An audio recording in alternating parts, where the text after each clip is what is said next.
അപ്പോൾ വ്യക്തിത്വമായിട്ട് പറയുകയാണെങ്കിൽ ചില ആളുകളുണ്ട്, സ്ത്രീകളുടെ ശരീരം പക്ഷെ പുരുഷൻ്റെ മനസ്സ്. അതുപോലെ ചില പുരുഷന്മാരുണ്ട്, പുരുഷന്മാരുടെ ശരീരം സ്ത്രീകളുടെ മനസ്സ്. ഇത് ട്രാൻസ്ജെൻഡർ അല്ലെങ്കിൽ ലൈംഗികപരമായിട്ടുള്ള പ്രോബ്ലംസിനെ കുറിച്ചല്ല ഞാൻ പറയുന്നത്. അവരുടെ വ്യക്തിത്വത്തിൽ അഗ്രസീവ് പേഴ്സണാലിറ്റി, പാസീവ് പേഴ്സണാലിറ്റി പോലുള്ള വിഷയമാണ്. ഒരാളുടെ ജീവിതത്തിൻ്റെ വിജയം അതായത് അദ്ദേഹത്തിൻ്റെ പേഴ്സണാലിറ്റിയാണ്. ഒരാളുടെ ജീവിതം അത് എവിടെയായിക്കോട്ടെ, പേഴ്സണാലിറ്റി. അതുകൊണ്ട് അത് മാനസികമായ ആരോഗ്യമാവട്ടെ, ശാരീരിക ആരോഗ്യമാവട്ടെ, ഇനി അതല്ല സാമൂഹികമായിട്ടുള്ള ആരോഗ്യമാവട്ടെ, അതിനപ്പുറത്തേക്ക് സൈക്യാട്രിക് അവരുടെ എന്താ പറയുക അല്ലെങ്കിൽ ന്യൂറോളജിക്കൽ എൻഡോക്രൈനോളജിക്കൽ പ്രോബ്ലംസ് ആവട്ടെ, ഇതൊക്കെ ഡെവലപ്പ് ചെയ്ത് വരുന്നത് അവരുടെ വ്യക്തിത്വത്തിൽ നിന്നാണ് വാസ്തവത്തിൽ. അതിനപ്പുറത്തേക്ക് ഇപ്പം ജിന്ന്, ശൈത്താന്, പ്രേതം, ഭൂതം, സിഹറേൽക്കുക, ശൈത്താനികമായ ഷെറുകൾ ഉണ്ടാവുക, ഇതും പേഴ്സണാലിറ്റിയെ ഡിപ്പെൻഡ് ചെയ്തിട്ടാണ്. ഒരാളുടെ പേഴ്സണാലിറ്റി സ്ട്രെങ്ത്തിനെ അനുസരിച്ചാണ് ഇതൊക്കെ ഏൽക്കുന്നതും ഏൽക്കാതിരിക്കുന്നതും. മനസ്സിലായില്ലേ? അപ്പോൾ അതുകൊണ്ട് ഇപ്പോൾ സാധാരണ നമ്മൾ കാണാറുണ്ട് ചില വ്യക്തിത്വങ്ങൾ, ചില സ്ത്രീകളുടെ ശരീരം പക്ഷെ മനസ്സ് ഒരു പുരുഷൻ്റെ മനസ്സായിരിക്കും. ആ പുരുഷൻ്റെ മനസ്സും സ്ത്രീകളുടെ മനസ്സും തമ്മിൽ വ്യത്യാസമുണ്ടോ? ഉണ്ട്, ഒരുപാട് കാര്യങ്ങളിൽ വ്യത്യാസമുണ്ട്. അത് അവരുടെ കോഗ്നേറ്റീവ് ഡിഫറൻസുകളുണ്ട്. സ്പേഷ്യൽ അവെയർനെസ്, അതുപോലെ വെർബൽ മെമ്മറി, അവരുടെ മെമ്മറിക്ക്, ചിന്താശൈലി, ലാംഗ്വേജ് സ്കില്ല്, അറ്റൻഷൻ സ്കില്ല്, ഇവിടെയൊക്കെ പുരുഷനും സ്ത്രീകളും തമ്മിൽ വ്യത്യാസമുണ്ടാവും. ന്യൂമറിക്കൽ സ്കില്ല്, മൾട്ടി ടാസ്കിങ്, അതുപോലെ പാറ്റേൺ റെക്കഗ്നിഷൻ. ചില പാറ്റേൺ റെക്കഗ്നൈസ് ചെയ്തിട്ട് സ്ത്രീകളെ പുരുഷന്മാരായിരിക്കും കൂടുതൽ എക്സൽ ചെയ്തത്. അതുപോലെ മെമ്മറി ഓഫ് ഫേസസ്, മുഖം ഓർത്തെടുക്കുന്ന നേരത്ത്, ഡിസിഷൻ മേക്കിംഗ് സ്പീഡ്, അത് പുരുഷന്മാരിൽ കൂടും. അപ്പോൾ സ്ത്രീകളും പുരുഷന്മാരും തമ്മിൽ ഇങ്ങനെ ഒരു കോഗ്നിറ്റീവ്, ഒരു ഇൻ്റലക്ച്വൽ വർക്കിൽ കാര്യമായ വ്യത്യാസം ഉണ്ടാവും. അതുപോലെ എംപതി സ്ത്രീകൾക്ക് കൂടും. അതുപോലെ എമോഷണൽ എക്സ്പ്രഷൻ സ്ത്രീകൾക്ക് കൂടും. എമോഷണൽ സെൻസിറ്റിവിറ്റി സ്ത്രീകൾക്ക് കൂടും. സെൽഫ് ഡിസ്ക്ലോസ് സ്ത്രീകൾക്ക് കൂടും. സ്ട്രെസ് റെസ്പോൺസ് സ്ത്രീകൾക്ക് കൂടും. അതുപോലെ emotional regulations, എംപത്തിക് accuracy, reasons and emotional distress, ഇങ്ങനെ സോഷ്യൽ ബോണ്ടിങ്, ഇങ്ങനെ എല്ലാ വിഷയത്തിലും പുരുഷന്മാരും സ്ത്രീകളും തമ്മിൽ ഭയങ്കരമായ വ്യത്യാസമുണ്ട്. അതുപോലെ റിസ്ക് ടേക്കിംഗ് ഡിഫറൻസ്, ചാലഞ്ചുകൾ ഏറ്റെടുക്കുക, റിസ്ക് ടേക്ക് ചെയ്യുന്നത്, അതോടെ പുരുഷന്മാരും സ്ത്രീകളും തമ്മിൽ കാര്യമായിട്ട് വ്യത്യാസമുണ്ട്. അപ്പോൾ ഇവരുടെ ഈ വ്യത്യാസം ഇത് അവരുടെ ചിന്താപരമായ അവരുടെ മൈൻഡിലുണ്ടാകുന്ന വ്യത്യാസം. അതോടൊപ്പം ശരീരത്തിൽ സ്ത്രീയുടെ ശരീരമായിട്ട് വളരുന്നു. പക്ഷെ മനസ്സ് പലതും പുരുഷന്മാരുടെ ഏരിയയിൽ. ഇത് അവരുടെ ജന്മസിദ്ധമായ കഴിവുകളുടെ വ്യത്യാസത്തിലല്ല. ഇപ്പോൾ ജന്മസിദ്ധമായ കഴിവുകൾ അത് ആ ഫിസിക്കൽ ബോഡിക്കനുസരിച്ച് വരും. പക്ഷേ പിന്നെ അവരുടെ ജീവിതത്തിൽ ഉണ്ടാകുന്ന ഡിസോർഡേഴ്സാണ്. ഇപ്പം ഫീമെയിൽ ഡോമിനേഷൻ, സ്ത്രീകളടക്കി ഭരിക്കുന്ന കുടുംബങ്ങളുണ്ട്. സ്ത്രീകൾ ഭർത്താക്കന്മാരെ ഭരിക്കുന്നു, അല്ലെങ്കിൽ സ്ത്രീജങ്ങൾ സിസ്റ്റേഴ്സ് ബ്രദേഴ്സിനെ ഭരിക്കുന്ന ഇത്തരം കുടുംബത്തിലുണ്ടാകുന്ന ഭയങ്കര ഡിസോർഡേഴ്സ് ഉണ്ട്. ആ ഡിസോർഡേഴ്സ് എന്ന് പറഞ്ഞാലും അവിടെ ഭയങ്കരമായിട്ടുള്ള ഫൈറ്റിങ്ങും ഡിസ്ഫങ്ഷണൽ ഫാമിലിയാവും. അത്തരം വീട്ടിൽ വളർന്നൊരു പെൺകുട്ടി മറ്റൊരു പുരുഷൻ്റെ വീട്ടിൽ ചെന്ന് കഴിഞ്ഞാൽ ആ പുരുഷനെ അവിടെയും ഈ ഫീമെയിൽ ഡോമിനേഷൻ നടപ്പാക്കാൻ വേണ്ടി ശ്രമിക്കും. അത് ചിലപ്പോൾ വിജയിച്ചോളുന്നില്ല. അത് അവളെ ഡിപ്രസീവ് മൂഡിലേക്കാക്കും. ചിലപ്പോൾ ആ പുരുഷന് വിധേയമായി കൊടുക്കും. കാരണം 2-3 കുട്ടികളായി വേറെ മാർഗമൊന്നുമില്ല. അപ്പോൾ അവിടെയും അതെന്തായി, ആ ഡിസ്ഫങ്ഷനായി. അതുപോലെ ചില പുരുഷന്മാരുടെ ശരീരമാണ് പക്ഷെ മനസ്സ് സ്ത്രീകളുടേതാണ്. അപ്പോൾ അവർ പെട്ടെന്ന് വിധേയമായി കൊടുക്കും സ്ത്രീകൾക്ക്. ചുരുക്കി പറഞ്ഞാൽ മെയിൽ ഡോമിനേഷൻ അല്ലെങ്കിൽ ഫീമെയിൽ ഡോമിനേഷൻസ് എന്നത് ഇത് മെയിൽ ഡോമിനേഷനും പറ്റില്ല, ഫീമെയിൽ ഡോമിനേഷനും പറ്റില്ല. ഇത് രണ്ടായാലും അവിടെ എന്ത് ചെയ്യും, അത്തരം ആളുകളിൽ നിന്ന് പേഴ്സണാലിറ്റി ഡിസോർഡേഴ്സ് നല്ലോണം സംഭവിക്കും. അവരെ ഈ cognitive, emotional and risk taking ഡിഫറൻസിന് അപ്പുറത്തേക്ക് തന്നെ ഒരുപാട് വിഷയത്തിൽ വരെ എന്ത് ചെയ്യുന്നു ഡിഫറൻസ് വരും. അപ്പോൾ ആദ്യം ഇത്തരം ആളുകൾ ഇത് ഒരു പാസീവ് പേഴ്സണാലിറ്റി, അതായത് മറ്റൊരാളുടെ ഇഷ്ടാനിഷ്ടപ്രകാരം. ഇപ്പോൾ നമ്മൾ കുട്ടികൾ വളർന്നു വരുന്ന സമയത്ത് കുട്ടികൾക്ക് ഉണ്ടാകുന്ന എന്താ, അവർ മാതാപിതാക്കളുടെ അല്ലെങ്കിൽ മുതിർന്നവരുടെ ഇഷ്ടാനിഷ്ടപ്രകാരം ജീവിച്ചു വരികയാണ്. അവർക്ക് ഒബീഡിയൻസ് കൂടും, അനുസരണം കൂടും. കാരണം അവരുടെ ജീവിതത്തിൽ ഒരു meaning and purpose of life develop ചെയ്തിട്ടില്ല. അവരുടെ കുട്ടികളെ സംബന്ധിച്ചിടത്തോളം അവരുടെ ലൈഫിൽ ഉണ്ടാകുന്ന meaning and purpose of life മാതാപിതാക്കളെ അല്ലെങ്കിൽ മുതിർന്നവരെ തൃപ്തിപ്പെടുത്തുക എന്നുള്ളതാണ്. അതുകൊണ്ടൊരു ഒബീഡിയൻസ് കൂടും. പിന്നെ അവർക്കൊരു സ്വന്തമായിട്ടൊരു വ്യക്തിത്വം വരാൻ പ്രായമാകുമ്പോഴേക്ക് ഒരു ഹെൽത്തി പേഴ്സണാലിറ്റി ഡെവലപ്പ് ചെയ്യുവാനുള്ള വിവരങ്ങളോ വിദ്യാഭ്യാസമോ അതിന് പറ്റുന്ന ശിക്ഷണങ്ങളോ പാരൻറ്റിങ്ങോ അവർക്ക് കിട്ടാതെ വരുന്ന സമയത്ത് അവർ അധികവും പാസീവായി പോകും. പാസീവ് എന്ന് പറഞ്ഞു കഴിഞ്ഞാൽ വീണ്ടും മറ്റുള്ള ആളുകളുടെ ഇഷ്ടാനിഷ്ടത്തിന് വിധേയമായി.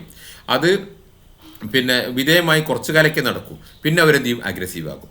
അപ്പോൾ ഒബീഡിയൻസ്, പാസീവ് ആൻഡ് അഗ്രസീവ്, ഈ 3 സ്റ്റേജിലൂടെ ഏറെക്കുറെ എല്ലാ ആളുകളും കടന്നു വരുന്നു. ചിലർ ചില വിഷയത്തിൽ പാസീവായി തന്നെ തുടരും, പക്ഷെ അവർ വേറെ ചില വിഷയത്തിൽ അഗ്രസീവ് ആകും. ചില ആളുകൾ പെട്ടെന്ന് പാസീവ് സ്റ്റേജ് കഴിഞ്ഞ് അഗ്രസീവിലെത്തും.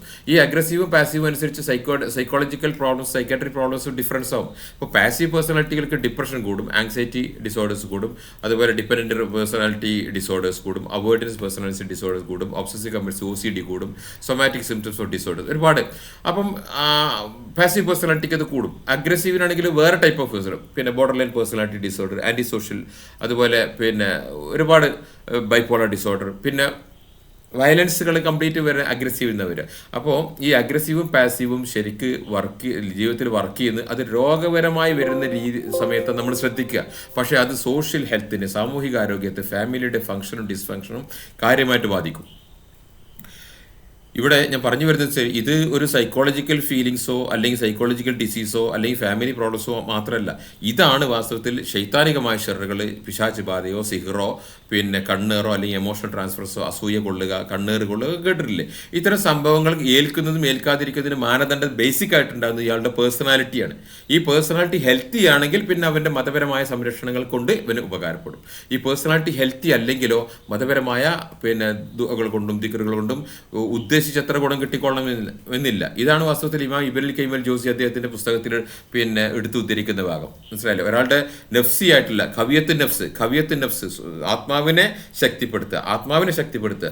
അത് ആത്മീയമായ വിജ്ഞാനം കൊണ്ടും മതപരമായ വിജ്ഞാനം കൊണ്ടും മാത്രമല്ല, അത് വ്യക്തിത്വപരമായ പേഴ്സണാലിറ്റി ട്രെയ്റ്റ്സ് കൊണ്ട് എടുക്കേണ്ടതാണ്.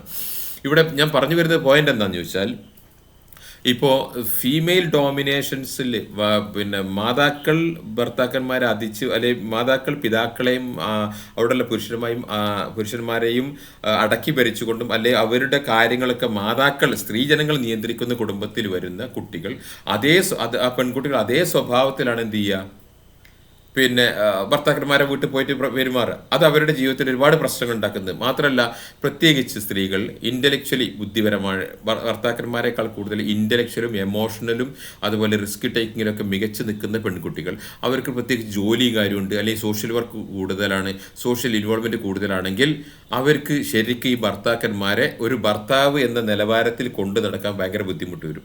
ആ ബുദ്ധിമുട്ട് വരുന്ന സമയത്ത് എങ്ങനെയെങ്കിലും കഷ്ടിച്ചരിഷിച്ച് തട്ടിയൊപ്പിച്ച് പോകും. പക്ഷേ അത് അവരുടെ കടപ്പറ വിഷയത്തിൽ തമ്മിൽ സ്നേഹം കൊടുക്കുന്നതും കൊള്ളുന്നതും വ്യത്യാസം ഉണ്ടാകും, പിന്നെ വിധേയത്വങ്ങൾ വ്യത്യാസം ഉണ്ടാകും. അതുപോലെ അവരുടെ സെക്ഷൽ ഫങ്ഷൻസ് ഡിസോർഡർ ആവും. അത്തരം ഒരു സ്ത്രീകളെ ശരിക്കൊരു പിന്നെ ആ സ്ത്രീകൾക്ക് ഒരു സ്ത്രീക്ക് തൻ്റെ സ്നേഹവും പിന്നെ കാമം എന്ന വിഷയത്തിലൊക്കെ ഒരു സ്ത്രീക്ക് കിട്ടുന്ന എൻജോയ്മെൻ്റ് ഒന്നും കിട്ടിക്കൊള്ളുന്നില്ല. ഒരു പുരുഷന് തന്നെ ആ ഒരു അർത്ഥത്തിൽ ഒരു സെക്ഷൽ സാറ്റിസ്ഫാക്ഷൻ കിട്ടൂല. ഇങ്ങനെ ഒരുപാട് സ്ത്രീകളെ നമുക്കറിയാം. അപ്പോൾ ആളുകൾ വന്നിട്ട് അവരുടെ പ്രൊഫഷൻ എന്താ, ജോലി എന്താ, എന്ത് ചെയ്യുന്നു, എവിടെയാണ്, എങ്ങനെയാണ്, നിൻ്റെ ഭർത്താവ് എന്താ, അവൻ്റെ ക്വാളിഫിക്കേഷൻ എന്താ, ഏജ് ഡിഫറൻസ് എത്രയാണ്, പിന്നെ എന്ന് ചോദിക്കുമ്പോൾ തന്നെ നമുക്ക് എന്ത് ചെയ്യാം, ഇവർ അഗ്രസീവാണോ പാസീവാണോ ഏറെക്കുറെ കിട്ടും. പിന്നെ അതിനപ്പുറത്തേക്ക് ഇവർക്ക് ഉണ്ടാകുന്ന സൈക്കോളജിക്കൽ സ്ട്രെസ് അല്ലെങ്കിൽ ഡിപ്രഷൻ അല്ലെങ്കിൽ പോലുള്ള ഇവരുടെ സൈക്കോളജിക്കൽ ഫീലിങ്സുകളുടെയും എമോഷൻസിൻ്റെയും ഒരു പിന്നെ സാമ്പിൾസ് എടുത്തു കഴിഞ്ഞാൽ നമുക്ക് ഇവരുടെ പേഴ്സണാലിറ്റി എന്താണെന്ന് കിട്ടും. അപ്പോൾ അതുകൊണ്ട് ഇതിന് സൊല്യൂഷൻ എന്നുള്ളത് എന്താണ്, വാസ്തവത്തിൽ പേഴ്സണാലിറ്റി ചേഞ്ച് ആണ്. അപ്പോൾ അതുകൊണ്ടാണ് നമ്മൾ പറയുന്നത് ചില ശൈത്താനികമായ സിഹിറേറ്റതും അതുപോലെ പിശാച് ബാധയ്ക്ക് എന്ത് ചെയ്യും, അതിൻ്റെ പിന്നെ എന്താ പറയുക, റൊക്കയ സെഷൻസ് കഴിഞ്ഞാൽ, തെറാപ്യൂട്ടിക് കൗൺസിലിംഗ് കഴിഞ്ഞാൽ, പിന്നെ ഫാമിലി കൗൺസിലിംഗ് കഴിഞ്ഞാൽ, പിന്നെ ചില കേസുകൾ പേഴ്സണാലിറ്റി റീഫ്രെയിമിങ് ആവശ്യമാണ്. അങ്ങനെ ഒരു അസർട്ടീവ് പേഴ്സണാലിറ്റിയിൽ റീഫ്രെയിം ചെയ്യുന്ന സമയത്തേ ഉള്ളൂ ഈ സ്ത്രീയിൽ ഉണ്ടാകുന്ന അഗ്രസീവ്നെസ് ഒഴിവാക്കുവാനും അവൾക്കൊരു സ്ത്രീ ഗുണം വരുവാനും, സ്ത്രീകളുടെ ഒരു വിധേയത്വ ഗുണം, ഒരു സ്ത്രീകളുടെ ഗുണം വരികയും അങ്ങനെ അവളുടെ പുരുഷന്മാരെ അല്ലെങ്കിൽ ഭർത്താക്കന്മാരെ പിന്നെ യഥാർത്ഥ സ്ഥാനത്ത് വെക്കുവാനും അവരുടെ യഥാർത്ഥമായ ഫാമിലി ലൈഫിൻ്റെ മധുരം ആസ്വദിക്കാൻ പറ്റും. ചില കേസുകളിൽ ഇത് ഭർത്താക്കന്മാരായിരിക്കും ഇത് താഴെ കിടക്കുന്നത്. ചിലത് ഭർത്താക്കന്മാർ ഭയങ്കര അഗ്രസീവ് ആവും, സ്ത്രീകൾക്ക് പാസീവ് ആവും. അപ്പോൾ ഏതായിരുന്നാലും ഇവർ ഭാര്യയും ഭർത്താവും തമ്മിലുണ്ടാകുന്ന പേഴ്സണാലിറ്റി ക്ലാഷസ് സോൾവ് ആക്കി കഴിഞ്ഞാൽ ഇവർ തമ്മിലുണ്ടാകുന്ന എമോഷണൽ ബോണ്ട് എസ്റ്റാബ്ലിഷ് ചെയ്യാൻ പറ്റുള്ളൂ. ഒരു വൈകാരികമായിട്ടുള്ള എമോഷണൽ ബോണ്ട് അത് പരസ്പരം അങ്ങോട്ടും ഇങ്ങോട്ടും കാരുണ്യം കാണിക്കുന്നു, സ്നേഹിക്കുന്നു, പറയുന്നു, അല്ലെങ്കിൽ എന്തെങ്കിലും ആവശ്യം വരുന്ന സമയത്ത് അങ്ങോട്ടും ഇങ്ങോട്ടും സഹായം ചെയ്യുന്നു. ഇതൊന്നുമല്ല എമോഷണൽ ബോണ്ട് എന്ന സംഗതി. അത് ആദ്യം ഒരു ഫാമിലി ഏത് ബന്ധമായിക്കോട്ടെ ആദ്യം നഷ്ടപ്പെടുന്നത് യഥാർത്ഥമായ ഒരു ഹെൽത്തി റിലേഷൻ അല്ലെങ്കിൽ ആദ്യം നഷ്ടപ്പെടുന്ന എമോഷണൽ ബോണ്ട്. എമോഷണൽ ബോണ്ട് നഷ്ടപ്പെട്ട് കഴിഞ്ഞാൽ പിന്നെ ഓരോന്നോരോന്നേ ബാക്കി നഷ്ടപ്പെടും.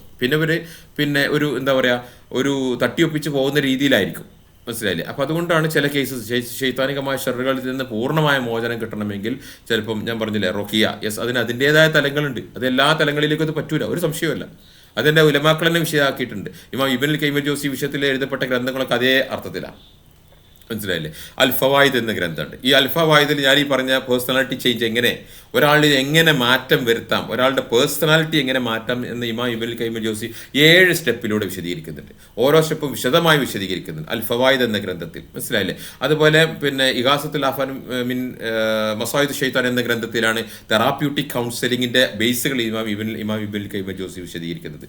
പ്രവാചക വൈദ്യം എന്ന വിഷയത്തിലാണ് എന്ത് ചെയ്യുക, ശൈത്താനിക് ഷറുകളും കണ്ണീറൊക്കെ ഉണ്ടായിക്കഴിഞ്ഞാൽ റുഖിയ കൊണ്ട് അതെങ്ങനെ പരിഹരിക്കാം എന്നുള്ള ഒരു ഭാഗവും, അതോടൊപ്പം തന്നെ പിന്നെ മരുന്നുകൾ കൊണ്ട് അല്ലെങ്കിൽ എന്താ പറയുക പിന്നെ എന്താ പറയുക തിബ് ഇലാഹി ഔഷധ ഗുണമുള്ള മരുന്നുകൾ കൊണ്ട് ഉപയോഗിച്ചുകൊണ്ട് എങ്ങനെ ചികിത്സിക്കാമെന്ന് പ്രവാചക വൈദ്യത്തെ കിതാബുൽ തിബിനെ 2ആയി തിരിച്ചിട്ടുണ്ട്. അത് രണ്ടും ഇമാം ഇബ്നുൽ ഖയ്യിം വിശദീകരിക്കുന്നുണ്ട്. അപ്പോൾ ഇങ്ങനെ ഈ 2-3-4 തട്ടുകളിലായിട്ട് അതുപോലെ പിന്നെ ഉണ്ടാകുന്ന ഡിലൂഷൻസിനെ അല്ലെങ്കിൽ എന്താ പറയുക ഊഹം വിശ്വാസമായ ഒരാളുണ്ടാകുന്ന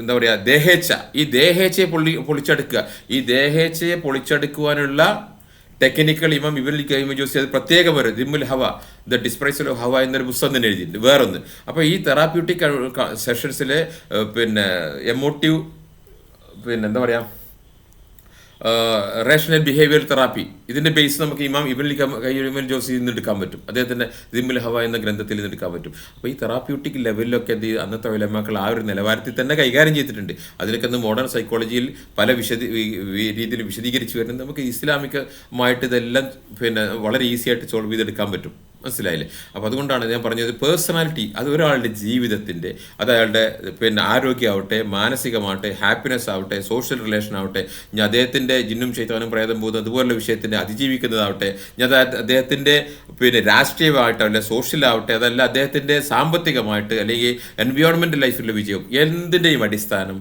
പേഴ്സണാലിറ്റി ട്രെയ്റ്റ്സ്, അദ്ദേഹത്തിൻ്റെ വ്യക്തിത്വ ഗുണങ്ങളാണ്. അതുകൊണ്ടാണ് ലോകത്ത് ഏത് മതത്തിൻ്റെ ആളുകളായാലും വ്യക്തമായ ഹെൽത്തി പേഴ്സണാലിറ്റി ട്രെയ്റ്റ്സ് ഉള്ള വ്യക്തികളൊക്കെ എന്ത് ചെയ്യുന്നു, ഉയരങ്ങളിലേക്ക് വന്നതും ഉയരങ്ങളിലേക്ക് വരുന്നതും ഉയരങ്ങളിലൂടെ സഞ്ചരിക്കുന്നതൊക്കെ നമ്മൾ കാണുന്നത് അതുകൊണ്ടാണ്.